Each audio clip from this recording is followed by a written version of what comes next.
Yo soy Pablo Emilio Escobar Gaviria.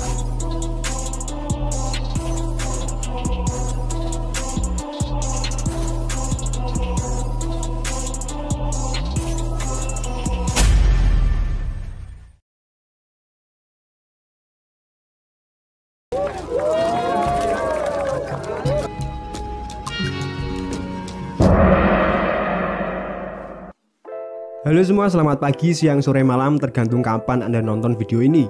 Yang jelas, kali ini Fast Movie akan melanjutkan episode kelima dari serial Narcos. Kalau kita flashback di episode lalu, kita bisa melihat bahwa Pablo bersama M19 berhasil memporak-porandakan gedung kehakiman Kolombia. Tak hanya itu, M19 juga berhasil memberangus semua bukti kasus pengedaran Pablo Escobar.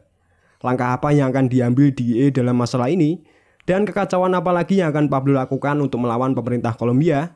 Untuk tahu kisah selanjutnya, kita langsung aja masuk ke alur ceritanya.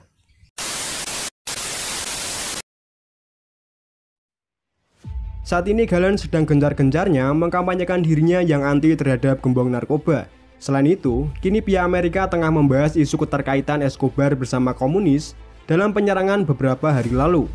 Namun di satu sisi, agen Pena harus merahasiakan informannya, di mana jika mereka tahu bahwa ia bersekongkol dengan komunis, maka dipastikan karir Pena dan Murphy akan berakhir. Sementara saat ini Escobar bersama koleganya tengah bersembunyi di Panama. Escobar lalu menawarkan negosiasi kepada pemerintah, yang mana dia akan melunasi utang nasional Kolombia dengan imbalan ia bisa kembali ke Kolombia dengan aman. Namun Fernando lekas mengabarkan bahwa pemerintah menolak negosiasi tersebut. Maka dengan ini Kolombia bukanlah tempat yang aman bagi mereka semua. Keputusan Galen yang tak berpihak dengan gembong narkoba menjadikannya semakin populer di tengah masyarakat. Dengan ini Galen menjadi kandidat calon presiden terkuat untuk saat ini. Dr. Gaviria selaku manajer kampanye memperingatkan Galen untuk tak berurusan lagi dengan para gembong narkoba. Namun Galen tetap kekeh untuk tetap berorasi atas ketidakberpihaknya dengan para gembong narkoba tanpa mempedulikan nasihat Gaviria. Dan saat Galen naik di panggung Soacha tepatnya pada tanggal 18 Agustus, peluru melesat tepat di bawah rompinya dan dia langsung dinyatakan tewas di lokasi. Harapan Kolombia untuk terbebas dari ancaman gembong narkoba seketika sirna hanya dalam hitungan menit. Setelah tewasnya Galen, melalui putranya mereka sepakat untuk menyerahkan tanggung jawab mendiang ayahnya untuk dilanjutkan oleh manajer kampanyenya yaitu Dr. Cesar Gaviria. Dengan ini maka harapan baru Kolombia berpihak ke tangan Dr. Cesar Gaviria. Namun tampaknya Dr. Gaviria masih merasa bimbang. Hal ini karena jika ia melanjutkan perjuangan Galen yang pro dengan ekstradisi, maka akan memicu perang kembali terjadi. Di satu sisi, idealisme Galen mengatakan bahwa ia ingin gembong narkoba mendapatkan hukuman yang setimpal. Pablo kini akhirnya bisa tersenyum kembali, karena saat ini ia bisa pulang ke tanah kelahirannya. Scene kemudian berpindah, di mana saat ini Pena mendatangi kantor Mayor Carrillo. Carrillo melaporkan bahwa ia telah memasang alat penyadapan di setiap penjuru kediaman Pablo Escobar. Namun hal itu tak cukup untuk meringkus transaksi yang Pablo lakukan untuk saat ini, di mana ia hanya bisa mengamankan 10 kg kokain setiap bulannya. Carrillo merasa bahwa beberapa anak buahnya telah mendapatkan suap dari Pablo Escobar, sehingga menyulitkan operasinya. Setibanya di Kolombia, Pablo, Duku, dan Valeria tengah membicarakan tentang Gaviria yang menggantikan Galen untuk maju ke panggung politik kepresidenan. Menurut Valeria, Gaviria akan sangat sulit untuk disuap. Hal ini karena Gaviria berasal dari keluarga biasa dan juga memiliki sifat yang sangat sederhana. Valeria mengingatkan untuk lebih berhati-hati dengan tipikal orang seperti ini. Pablo kemudian menyuruh Valeria dan Duku untuk mengirimkan pesannya kepada Dr. Gaviria. Fernando, Duku, dan Valeria lalu menyambangi ke kantor Gaviria. Kedatangannya untuk memberikan surat dari Pablo, dan Valeria juga menawarkan sebuah program TV dalam rangka kampanye Dr. Gaviria. Namun Gaviria langsung menyuruh mereka berdua untuk keluar dari tempat ini. Sepertinya ungkapan Valeria memanglah benar, bahwa Gaviria adalah orang yang tak bisa disuap. Dan di malam harinya, Dr. Gaviria mulai membaca surat dari Pablo Escobar, yang mana isi dari surat ini adalah bahwa Pablo akan menjanjikan kedamaian jika pemerintah membiarkan para gembong narkoba. Namun jika tidak, Pablo memastikan akan ada perang habis-habisan. Di ruang kerjanya, Pena didatangi oleh Kolonel Luis, di mana dia adalah petinggi dari CIA yang bertugas memberantas para komunis. Louis tampaknya sudah curiga dengan Pena bahwa salah satu informannya adalah seorang komunis. Jika Louis berhasil mendapatkan bukti bahwa informan DEA adalah seorang komunis, dan Pena tengah melindunginya, maka hal itu berarti agen Pena bisa dikategorikan sebagai seorang pengkhianat. Dengan kata lain, karir Pena akan segera berakhir. Pena tentu tak tinggal diam dengan ancaman itu. Pena kemudian mendatangi seorang petugas administrasi dari kantor kedutaan untuk dibuatkan kartu identitas baru bagi Elisa. Sementara Kolonel Lewis saat ini tengah menginterogasi pendeta komunis yang bekerja di tempat yang sama dengan Elisa. Dalam interogasi tersebut, sang pendeta mengatakan bahwa Elisa kabur bersama seorang wanita Amerika. Kolonel kemudian menduga bahwa Elisa kabur bersama istri agen Murphy, sehingga mereka berencana untuk menyidak Murphy dan menangkap Elisa yang saat ini tengah disembunyikan di rumah agen Murphy. Sementara Pena sendiri kini telah memberikan tanda pengenal baru bagi Elisa.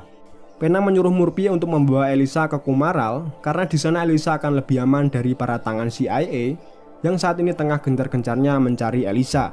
Sementara Carrillo saat ini tengah memantau penyadapan dari radar Pablo Escobar. Pablo sepertinya sudah menjadi tugas dan obsesinya saat ini. Tak sedetik pun Carrillo lewatkan dalam tugas ini, sehingga ia paham dengan seluruh aktivitas Pablo selama di rumahnya. Carrillo juga paham tentang kode rahasia yang Pablo gunakan, dimana jika ia berkata kettle, artinya para hakim dan politisi yang mendukung ekstradisi, dan goal adalah target pembunuhan. Jika seseorang melawannya, maka orang itu dipastikan akan mati. Guillermo Cano, editor harian El Espectador, dan reporternya Luis Camacho serta Jaime Rodriguez, mantan pemimpin pasukan anti narkoba sebelum Carrillo, adalah bukti nyatanya. Bagi Carrillo, genderang perang sudah dimulai. Namun di satu sisi, Carrillo tak mempercayai tentaranya, terutama jenderalnya sendiri, sehingga Carrillo berinisiatif untuk membentuk satuan search block, di mana para prajuritnya adalah orang terpilih yang tidak bisa dikorupsi. Namun Carrillo bukanlah satu-satunya orang yang merekrut tentara. Anak buah Pablo, Lacuica dan Poison juga melakukan hal yang sama. Cara perekrutan anggota gangster ini pun bisa dibilang cukup unik, di mana Lacuica akan menyuruh anak remaja Kolombia untuk mengirimkan paket. Jika mereka tak membuka paket itu sampai ke tangan Poison, maka merekalah orang yang bisa dipercaya sehingga mereka bisa menjadi tentara bayaran Pablo Escobar.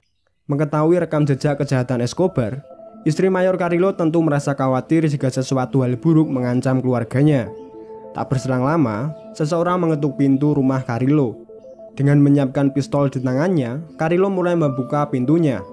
Ternyata dia adalah Rodrigo, rekannya di angkatan kepolisian anti narkoba. Kedatangannya adalah untuk membicarakan pembubaran pasukan Carrillo yang akan melakukan operasi penangkapan Escobar.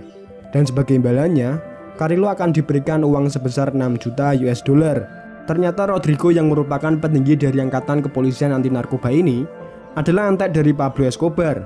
Carrillo yang sudah mendedikasikan jiwa dan raganya untuk memberantas narkoba tentu merasa sangat geram. Carrillo kemudian menyuruh Rodrigo untuk segera pergi dari rumahnya. Ternyata pengkhianat tak hanya dilakukan dari pihak pemerintah. Dari pihak gembong narkoba sendiri juga melakukan hal yang sama. Agen Pena dan Murphy tengah menunggu informannya, yang mana dia adalah bagian dari gangster gembong narkoba yang bernama Navegante, atau tangan kanan dari Gacha. Navegante mengatakan bahwa malam ini Gacha akan pergi ke Cartagena, sehingga di pagi harinya Pena dan Murphy meminta izin kedutaan Amerika untuk melakukan operasi penangkapan Gacha di Cartagena. Namun kedutaan Amerika membagi tugas dengan mengirimkan Pena ke Cartagena, sedangkan Murphy tetap berada di Bogota untuk mengamankan konferensi pers yang akan dilakukan oleh Dr. Gaviria. Sementara di sebuah restoran, Mayor Carrillo akhirnya bisa menikmati akhir pekannya dengan istri tercintanya, di mana hal ini sudah sangat jarang mereka lakukan semenjak Carrillo mendapatkan tugas untuk memburu Pablo Escobar. Namun dalam suasana romantis itu, tiba-tiba muncul pria tak dikenal berperawakan preman, langsung menembak membabi buta. Beruntung Mayor Carrillo langsung membalas tembakan tersebut, sehingga menyebabkan pria tak dikenal itu tewas di tempat. Dr. Gaviria yang mendapat kabar itu tentu merasa syok. Namun Gaviria masih bisa menghela nafas karena Carrillo berserta istrinya masih diberikan keselamatan. Pria tak dikenal ini ternyata adalah anak buah Pablo Escobar, di mana dia ditugaskan untuk melakukan percobaan pembunuhan kepada Mayor Carrillo. Sebagai manusia biasa, tentu Gaviria merasakan ketakutan dalam dirinya. Hal ini karena Gaviria tak ingin orang terdekatnya mengalami teror yang sama seperti halnya Mayor Carrillo. Namun sebagai istri yang berbakti kepada suami, istri Gaviria memberinya semangat bahwa ketakutanlah yang akan membuatmu tetap hidup. Istri Gaviria juga mengatakan bahwa ia akan tetap mendukung setiap keputusan yang suaminya akan ambil. Dengan semangat dan doa dari istri tercinta inilah, akhirnya Dr. Gaviria bisa dengan lantang naik ke podium untuk melakukan jumpa pers dengan mengatakan bahwa ia akan tetap melanjutkan perjuangan Galan yang akan mengekstradisi bagi para gembong narkoba Kolombia. Escobar yang melihat siaran langsung ini dari televisi tentu merasa sangat geram. Dengan ini, maka pemerintah berarti ingin mengajak perang dengan Escobar. Dan episode kelima bersambung.